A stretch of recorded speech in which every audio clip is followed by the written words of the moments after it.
السلام علیکم سامعین، 8 ذی الحجہ کی تاریخ شروع ہو چکی ہے، 26 جون ہے۔ خبر کا عنوان ہے فیصل، اسد اور عارف ڈوب گئے، انا للہ و انا الیہ راجعون۔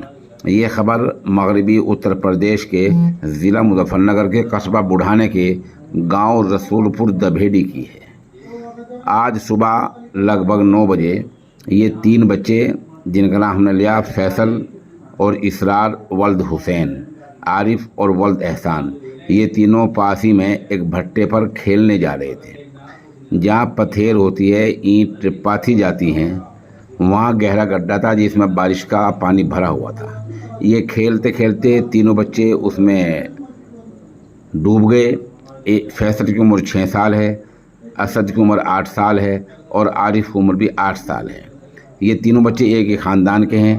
ان کے جو والدین ہیں احسان اور حسین، ایک ہی خاندان کے ہیں۔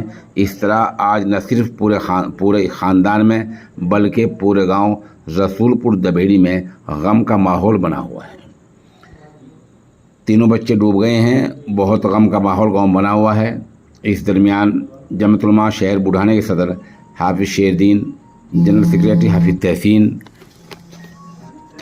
اور اس طرح ضلع میڈیا ترجمان آصف قریشی اور گاؤں سے ہی قاری لقمان محمود قاسمی نے گہرے رنج و غم کا اظہار کیا ہے۔